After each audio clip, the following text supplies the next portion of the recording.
In the vast landscape of the Second World War, where entire nations shifted under the weight of unimaginable decisions, there exists a narrow, largely forgotten corridor of history, a place where the outcome of a global conflict hinged not on grand offensives or famous generals, but on moments so small and so fragile that they were nearly lost to the sea, the night, and time itself. These were moments without witnesses or fanfare, carried out by individuals whose names seldom appeared in headlines, whose actions were sealed in classified vaults for decades, and whose courage was measured not by the scale of their battlefield, but by the clarity of their duty in the face of absolute uncertainty. The war was filled with such quiet intersections, where the future turned on the resolve of a few, often in circumstances that left no trace for the world to see. This is the story of one such moment. It unfolded in darkness, far from strategic map rooms and distant from the thunder of major battles. It took place on cold waters, inside a sinking vessel, under conditions that allowed no second chances. It was executed by men who did not seek recognition and who could not have known how far the consequences of their decisions would reach. Yet what they accomplished altered the intelligence balance of an entire theater of war, shaped operations that followed, and ultimately helped steer the conflict toward its final direction. It was a mission almost no one heard of, but one that changed everything. In the long and often retold chronicles of the Second World War, certain operations have received immense attention, becoming pillars of collective memory. The airborne landings of Normandy, the vast tank battles of Kursk, the siege of Leningrad, the island-hopping campaign in the Pacific, and the relentless aerial war over Britain, all these have been deeply studied, commemorated, praised, and mourned across generations. Their stories are woven tightly into the historical fabric of the 20th century. Yet, the war was not only shaped by its widely recognized turning points. Hidden among the immense tapestry of global conflict were missions of such subtle character that their significance escaped the public imagination. These missions did not involve armies sweeping across open terrain, nor fleets clashing in thunderous bombardments. They were not immortalized through iconic photographs or speeches. They were defined instead by quiet moments of decisive clarity, by individuals acting with courage in circumstances so narrow in scope and fleeting in time that the world never learned to carve their stories into its monuments. Among these was the little-known but historically vital operation surrounding the capture of cryptographic materials from the German submarine U-559 on the night of October 30, 1942. Although the broader struggle of the Atlantic has been widely chronicled, the crucial event near Port Said in the eastern Mediterranean has remained largely unfamiliar to all but specialists in naval history or cryptology. Yet few single episodes contributed so directly to altering the balance of intelligence that guided Allied navies in the months that followed. Its significance was felt not in the dramatic sweep of battlefronts, but in the silent rooms of Bletchley Park, where codebreakers labored ceaselessly to unlock the logic of German communications. Their work, which depended on painstaking reconstruction of German naval encryption keys, often hinged on rare opportunities to access enemy documents. When such an opportunity appeared on that October evening, on a drifting, badly damaged U-boat whose crew had scuttled it and abandoned ship, what followed became a moment of extraordinary consequence, achieved at tremendous personal cost. Understanding why this mission had such impact requires setting it within the larger context of the Battle of the Atlantic. By 1942, German U-boats threatened to sever the lifeline between North America and the United Kingdom, on which Britain depended for food, fuel, munitions, and the logistical foundation of its war effort. The German submarine arm, the U-Bootwaffe, had evolved its strategies since the war's outset, focusing on coordinated attacks using wolf packs, supported by increasingly refined communications networks. These networks relied on the Enigma cipher machine in various naval configurations, including the extraordinarily secure four-rotor version introduced for U-boats operating in the Atlantic and Mediterranean. Unlike the three-rotor variants used earlier in the war, this new M4 naval Enigma dramatically increased the complexity of the cipher system. While Bletchley Park's cryptanalysts had achieved astonishing breakthroughs against earlier Enigma variants, the introduction of the four-rotor machine temporarily concealed German submarine movements, allowing U-boats to operate with increasing effectiveness. The months leading up to the U-559 incident were marked by rising Allied losses, particularly in the Mediterranean.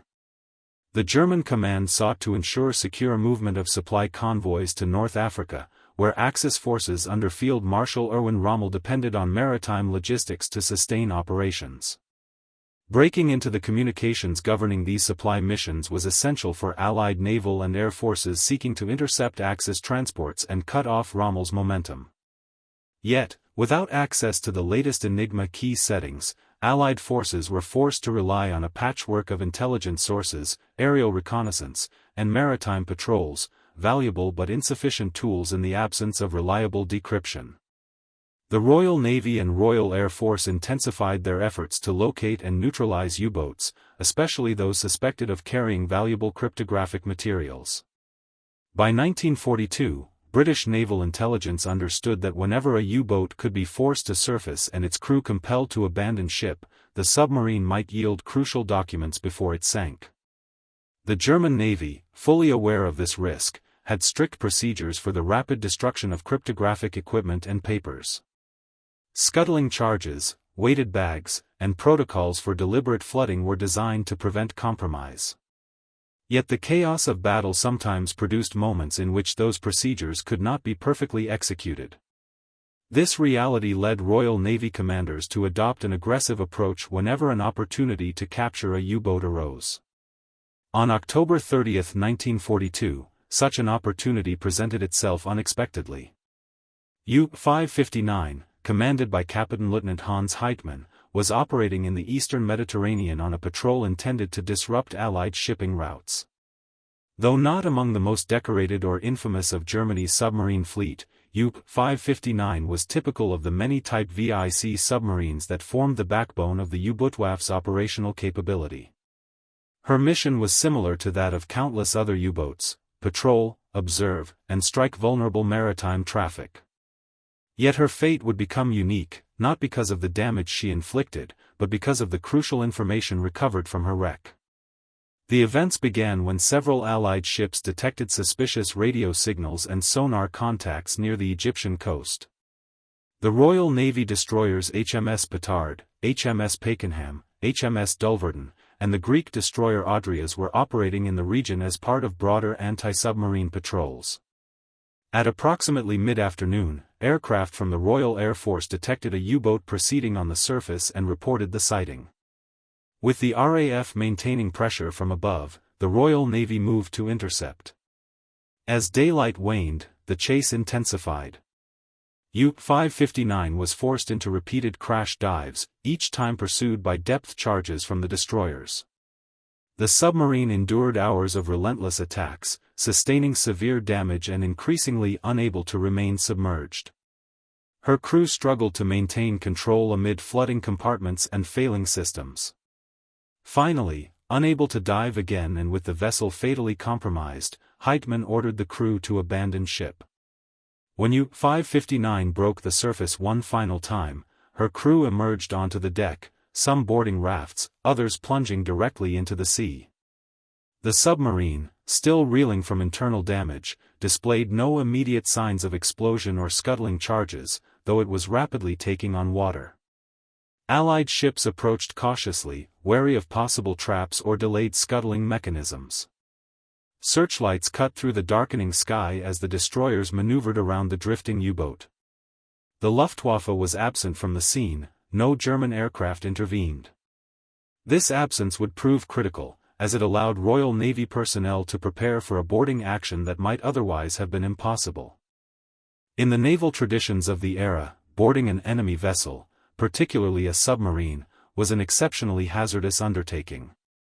Beyond the threat of sudden sinking, boarding personnel risked explosions, booby traps, structural collapse, or the spontaneous detonation of ammunition or fuel. Moreover, German crews were trained to destroy all sensitive materials before abandonment. In most cases, by the time Allied sailors reached an enemy submarine, nothing of cryptographic significance remained. Yet on this night, whether due to the rapid progression of flooding, confusion among the crew, or the sustained pressure of the chase, U-559 had not been fully cleared of its secret materials. Many of the most critical documents were still aboard, scattered in compartments already filling with seawater. A small boarding party from HMS Petard prepared to investigate. The destroyer, commanded by Lieutenant Commander Mark Thornton, had been central in conducting depth-charge attacks throughout the pursuit. Now, the task fell to its crew to determine whether U-559 held intelligence of value. Among those ready to board were Lieutenant Anthony Faw's son, an experienced officer known for his level-headedness and professionalism, and able seaman Colin Grazier, a young but highly capable sailor. A canteen assistant, 16-year-old Tommy Brown, also played a key role, though he was not initially intended as part of the boarding party. The combination of these three individuals, brought together through the unpredictable circumstances of naval warfare, would determine the success of the mission. Faw's son and Grazier boarded U-559 shortly after the last of the German crew had been pulled from the water. The submarine was in a precarious state. Flooding had begun to overwhelm the forward compartments, and the stern was rising slightly as water accumulated toward the bow. The interior was badly lit, filled with steam, smoke, and the disorienting smell of leaking fuel. Yet the boarding party moved methodically, aware that time was severely limited. Brown, though younger and technically not part of the combat complement, demonstrated remarkable courage by entering the vessel to assist. Working together, the men located several key documents, codebooks, cipher tables, and other materials that would later prove essential for Bletchley Park's cryptographic efforts. They worked under conditions of immense danger as the submarine continued to settle. The recovery of these materials was not a dramatic battle in the traditional sense. There was no exchange of fire, no struggle between opposing forces, no tactical maneuvering beyond the effort to keep the men alive as they gathered documents. Yet, in these quiet minutes, the course of intelligence warfare shifted decisively. Faw's son and Grazier passed documents to Brown, who transported them out of the flooding interior and brought them to naval personnel waiting on deck. The young assistant showed extraordinary presence of mind, returning repeatedly despite orders that he should not expose himself to such danger. Meanwhile, inside the submarine, Faw's son and Grazier continued searching for additional papers, fully aware that they risked losing their lives if the submarine sank before they could escape. Inevitably, the moment came when U-559 could no longer remain on the surface. Without warning, the bow dipped sharply, and water surged through the open hatches. Brown, who had just exited, stood on the deck for a brief instant before leaping into the sea. He was rescued. Faw's son and Grazier, still inside, did not escape. U-559 plunged beneath the waves, taking both men with her. Their deaths were immediate and unavoidable. They had remained aboard beyond the point of safety to ensure that no vital documents were left behind. The materials they retrieved were transported first to Alexandria, then through secure channels to Bletchley Park. It would take some time for cryptanalysts to assess and integrate the captured data into their decryption efforts. But once processed, the impact was profound. The documents recovered from U-559 allowed codebreakers to reconstruct the daily key settings used by the German forwarder Enigma in the Mediterranean. This breakthrough, in turn, enabled Allied naval intelligence to read a substantial portion of German communications traffic. The immediate results were reflected in improved convoy routing, successful interceptions of German and Italian supply ships, and a significant weakening of Rommel's already strained logistical network. In the months that followed, Axis supply losses in the Mediterranean escalated sharply, contributing directly to the eventual defeat of German forces in North Africa. Though the technical specifics of the cryptographic breakthrough are complex, the practical effect was straightforward. By acquiring current keying materials, something exceedingly rare during the war, Allied codebreakers achieved a level of insight into German naval operations that had been temporarily lost. This restored the momentum of ultra-intelligence in the Mediterranean theater. More importantly, it allowed the Allies to re-establish consistent decryption of traffic that had previously eluded them due to changes in German procedure. The restored access to German operational intentions enabled more effective coordination between naval, aerial, and intelligence assets.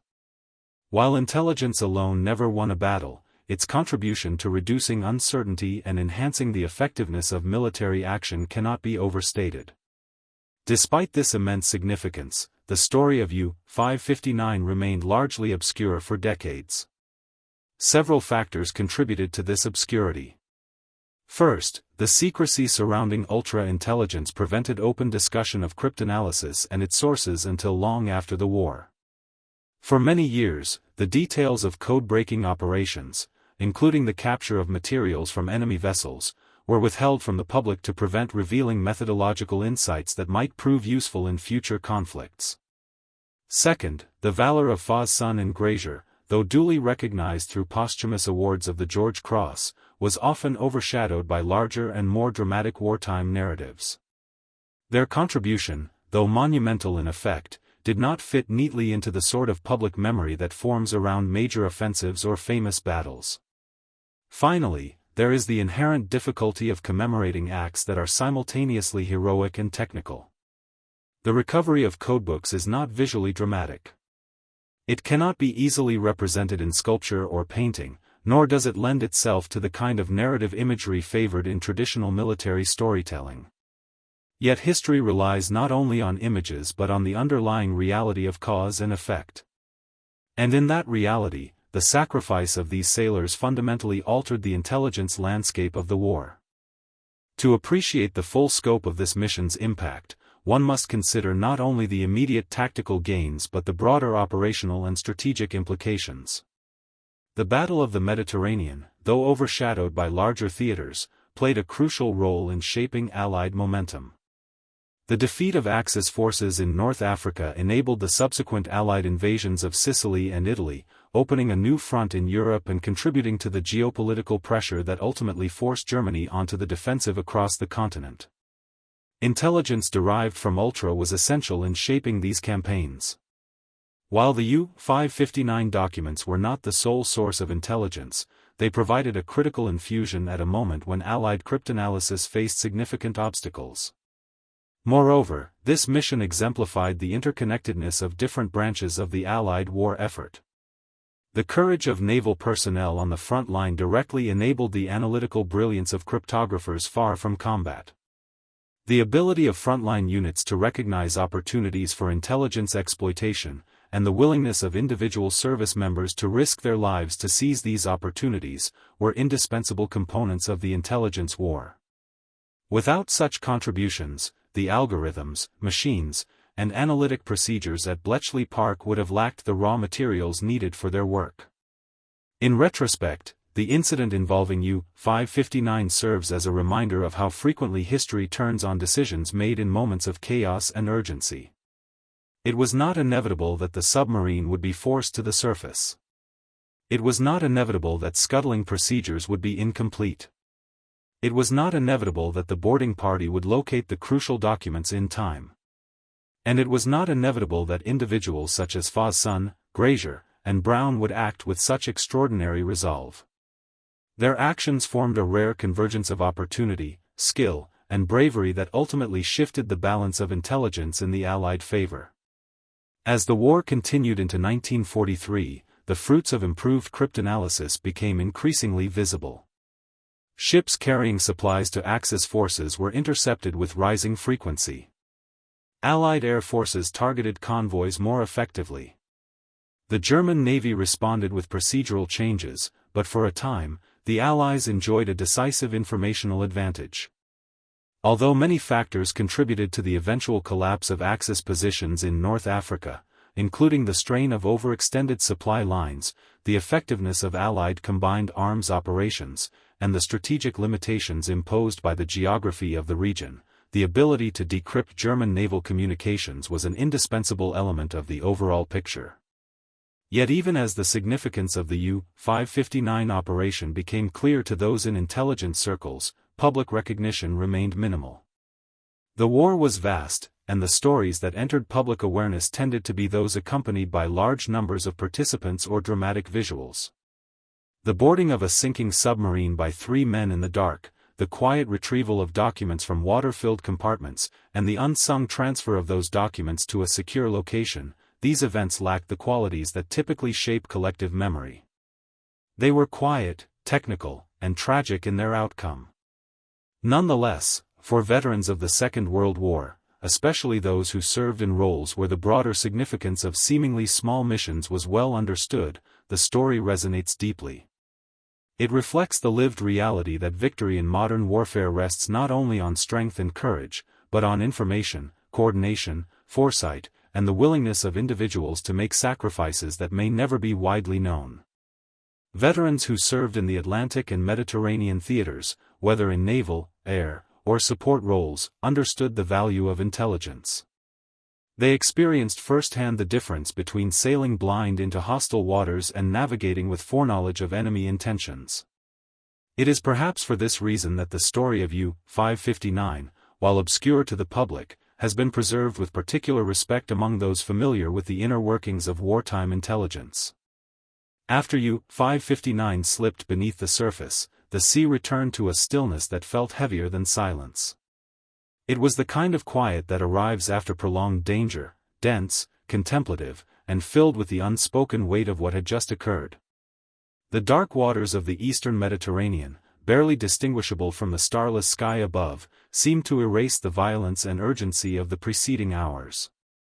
The last ripples from the sinking submarine dissolved slowly, leaving behind faint traces of oil, drifting splinters of wood, and the lingering beams of Allied searchlights cutting across a vast and indifferent night. For the crews of the ships involved in the pursuit, the moment did not resemble victory. There were no cheers, no visible signs of triumph, only the sobering recognition that two of their own had not returned, and that the significance of their sacrifice remained unclear. The operation had ended not with the dramatic seizure of a functioning enemy vessel, but with a hurried extraction of damp, fragile documents and the irrevocable loss of the men who had gathered them. The sailors on HMS Petard, processing both exhaustion and grief, understood that they had witnessed an act of exceptional courage. But they could not yet know whether the documents salvaged from the sinking submarine would prove valuable, or whether they had risked everything for papers that might already be obsolete. Once the immediate rescue operations had concluded and the last survivors of the German crew had been accounted for, attention shifted to the small but vital packages retrieved from U-559. These were handled with extreme care. Water had already infiltrated several of the documents, and the salt threatened to blur ink, dissolve annotations, and destroy any delicate forms that might contain daily key settings or operational procedures. The handling teams worked quietly and meticulously under dim light, separating pages, blotting moisture, and placing them into protective envelopes. Every sheet, even the ones that seemed insignificant, was treated as potentially critical. Experience had shown that the smallest markings, the most mundane tables, or the most routine signal instructions could unlock patterns of communication otherwise inaccessible. Aboard the surrounding ships, parallel tasks unfolded. Medical staff tended to rescued German sailors in accordance with international conventions. Engineering crews inspected the ship's systems after hours of depth-charge deployment. Commanding officers drafted initial reports for transmission to higher headquarters. Yet beneath this layer of naval routine, there was a shared understanding that something more consequential than a standard anti-submarine engagement had occurred. The true value of the night's events was sealed inside the metal containers now resting under guard. By the time the ships reached their first transfer point, the documents were formally logged and prepared for preliminary evaluation by specialist officers. These were individuals trained to conduct the first stage of cryptographic triage, whose job was not to break ciphers but to recognize the potential of captured material. Their task was to identify whether these documents contained cipher keys, indicator tables, rotor settings, signal instructions, or procedural notes, anything that could guide or accelerate the work underway in Britain. Their environment lacked the drama of the boarding operation, but the stakes of misclassification were extraordinarily high. A document placed in the wrong sequence, a form misread or mishandled, or even a smudge overlooked could result in the loss of intelligence that had been purchased at the cost of human life.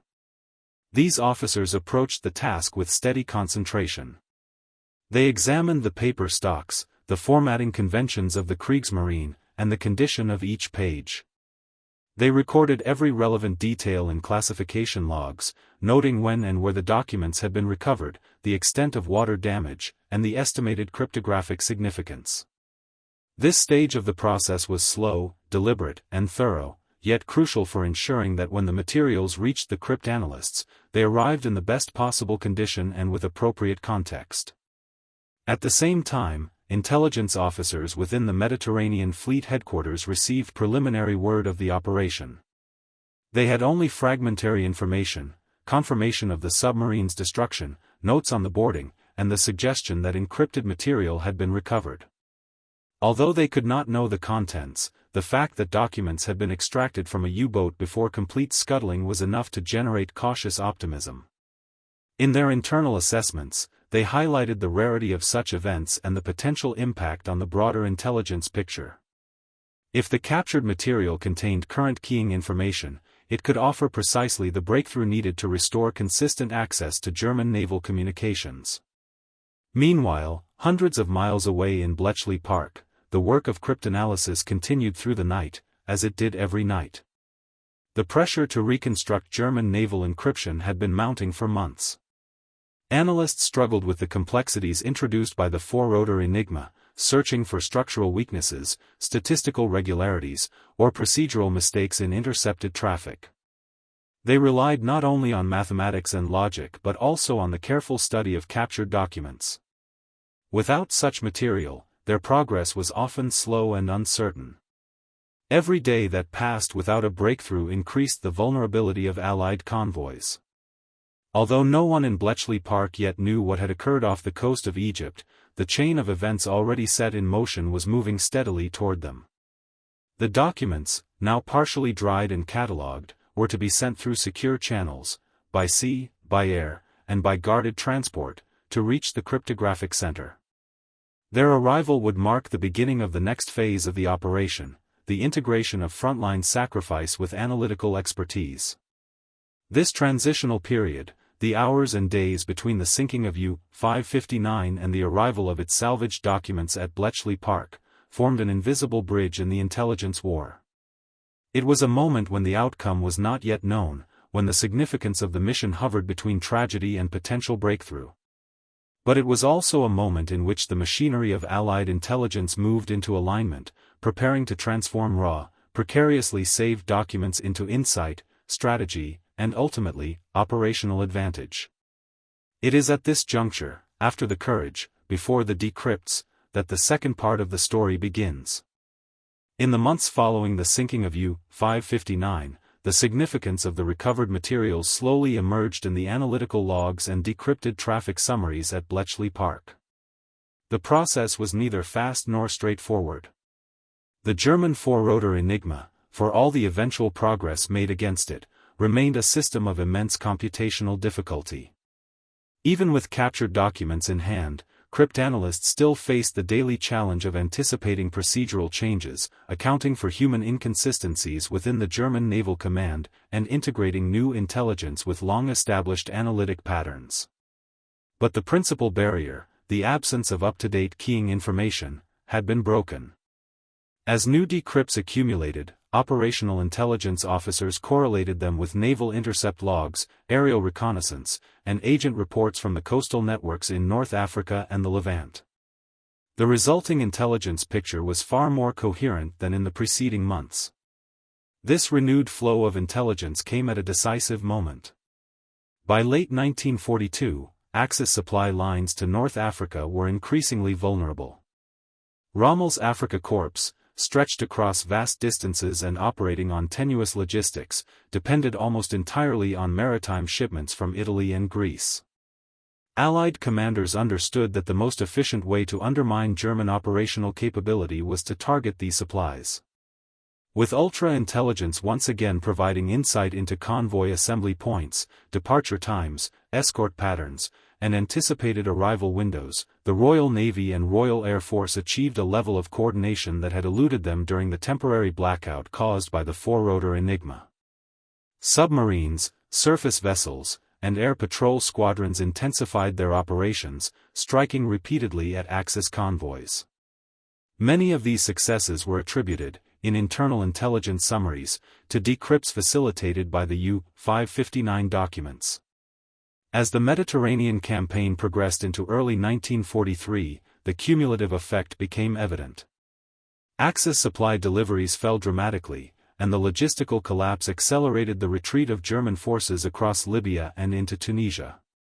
What remained of German and Italian operational strength eroded steadily. When Allied ground forces finally achieved victory in North Africa in May 1943, historians would later estimate that the campaign's outcome had been shaped not only by battlefield performance but by consistent, intelligence-based attrition of the Axis logistical chain. The work at Bletchley Park, enabled at a crucial moment by the sacrifice aboard U-559, was inseparable from that outcome. Yet, outside restricted circles, the world remained unaware of these links. The men who had recovered the materials were publicly honored, but their recognition had to omit the central reason for their heroism. Because Ultra remained classified for decades, citations for Lieutenant Faw's son and able seaman Grazier referred only to the bravery associated with boarding a sinking enemy submarine. They did not mention the cryptographic implications of their actions. Tommy Brown, the young canteen assistant whose repeated trips into the submarine's flooding compartments ensured the rescued documents were safely conveyed, received the George Medal. He survived the war but died tragically young, before he ever knew the full significance of what he had done. For many years, none of the three knew, or in Faw's son and Grazier's case, lived to know, the decisive intelligence value of their efforts. The nature of intelligence work during the Second World War ensured that countless contributions faded quietly into obscurity. Many who played critical roles would never know the true scope of their impact.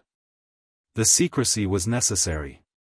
Revealing the success of code-breaking efforts during the war would have jeopardized ongoing intelligence operations. After the war, maintaining that secrecy helped preserve cryptographic methods that were still deemed valuable.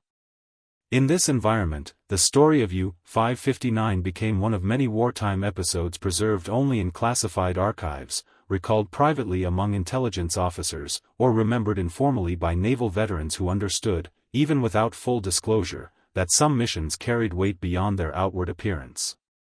Nevertheless, even without public recognition, the values demonstrated in this mission resonated deeply among those who served. Veterans of the naval war, particularly those engaged in anti-submarine operations, often emphasized that the Battle of the Atlantic and the Mediterranean campaigns hinged on the smallest margins. A submarine located an hour too late could sink a convoy ship and disrupt operations for weeks. A convoy rerouted on the basis of poor intelligence might stumble into a wolf pack with devastating results. The entire maritime war relied on anticipation, the ability to see threats before they materialized. Information, not only guns, ships, or aircraft, was the decisive weapon of endurance. For the sailors who lived with the constant uncertainty of these missions, the recovery of enemy cryptographic material was not an abstract technical achievement. It was a lifeline, a means of restoring clarity in a domain where ambiguity was deadly. In retrospective assessments authored decades later by naval historians and cryptologic scholars, the U-559 incident was finally recognized as one of the most consequential intelligence gains of the Mediterranean War. It did not single-handedly win a campaign, nor did it alter the course of the war overnight. Rather, it acted as a catalyst, enabling a series of decisions that collectively weakened Axis maritime capability during a period in which such pressure had strategic ramifications far beyond the Mediterranean itself. When Axis forces in North Africa surrendered, the Allies transitioned toward the invasion of Sicily, followed by the long and grueling campaign up the Italian peninsula. These operations would open a new front that pulled German resources away from the Eastern Front and from preparations against the anticipated Allied landings in Western Europe. While intelligence derived from the U-559 documents did not determine these later campaigns, its role in stabilizing and ultimately tipping the struggle for North African supply lines contributed materially to an Allied sequence of operations that reshaped the war's trajectory. It is also important to acknowledge that the bravery shown aboard U-559 reflected a broader reality of wartime service. Countless individuals, often young and serving far from home, were placed in situations requiring immediate action, clear judgment, and extraordinary resolve. Their contributions rarely matched the scale of the war's grand narratives. Instead, they appeared in quiet, dangerous, fleeting episodes, repairing an engine under fire, transmitting a message across a failing radio link, navigating a convoy through a storm, evacuating casualties under bombardment, decoding a fragment of intercepted traffic, or in this case, entering a sinking submarine in the dark, knowing the risk, and proceeding anyway. The sum of these efforts shaped the war. They were the foundation upon which larger strategic decisions stood.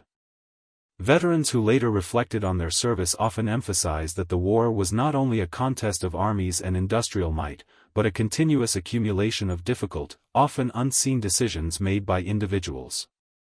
The mission involving U-559 stands as a clear example of that truth. It was small in scale but monumental in consequence, a reminder that wars are not won solely through sweeping offensives or famous battles, but through countless acts of courage, ingenuity, and duty carried out by those whose names seldom reached the public sphere. When Ultra was declassified in the 1970s, scholars finally gained insight into the full picture of wartime cryptanalysis. As they pieced together the role of code-breaking in various theaters, the significance of certain forgotten episodes emerged. Among them, the U-559 incident gained belated recognition. Historians began to examine not only the operational details of the submarine's capture, but also the broader intelligence context of 1942, the specific cryptographic challenges posed by the four-rotor Enigma, and the reason why access to new keying data was so vital. The more these details were studied, the clearer the conclusion became: this mission, carried out under extreme danger and at the cost of 2 lives, materially contributed to the restoration of Allied intelligence capabilities at a turning point in the war. Even with this recognition, the mission never achieved widespread prominence. It lacked the cinematic scope that often shapes historical memory. Yet, for those who study naval warfare, cryptology, or intelligence history, the U-559 incident now stands as a symbol of the quiet heroism that defined much of the Allied effort. It encapsulates the idea that in modern war, intelligence is as decisive as firepower, and that the courage required to obtain it is no less profound than that displayed in more visible combat roles. In reflecting on this mission today, it becomes clear that its legacy rests not only on the intelligence gained or on the strategic implications, but also on the character of the individuals involved. Lieutenant Anthony Faw's son, able seaman Colin Grazier, and the young canteen assistant Tommy Brown acted without hesitation, driven by a sense of duty to their shipmates and to the broader war effort. Their actions reflected a level of moral clarity and commitment that remains deeply moving, even at a historical distance. They exemplified the values that sustained Allied forces during the war: duty, sacrifice, humility, and the willingness to confront danger without expectation of recognition. A complete understanding of the Second World War must include such stories.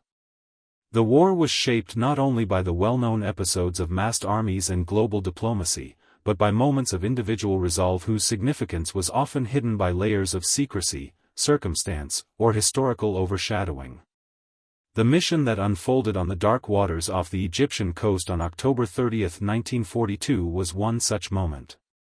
It changed the course of the intelligence war in the Mediterranean, influenced the outcome of a critical campaign, and demonstrated the profound impact that a handful of individuals can have on the trajectory of global events. As history continues to be studied, interpreted, and taught, it is important to preserve the memory of such missions, not for reasons of embellishment or dramatization, but for the sake of truth and respect. Veterans of the Second World War often spoke of the need to honor not only the great battles, but the quiet sacrifices that never reached the public eye. They understood that the war's outcomes rested on countless decisions made in moments of uncertainty.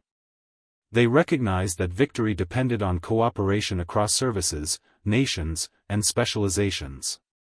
They knew that acts of courage often occurred without witnesses, in the confined space of a sinking submarine, in the persistent labor of a decoding hut, or in the watchful endurance of sailors scanning endless horizons. The story of U-559, though once obscure, embodies this understanding. It offers a window into the hidden dimensions of the war, reminding us that history is shaped not only by the visible but by the unseen efforts of those who served quietly, faithfully, and at great personal risk. It stands as a testament to the enduring principle that in moments of extreme adversity, individual actions, rooted in duty and carried out without hesitation, can alter the course of events in ways that shape the fate of nations.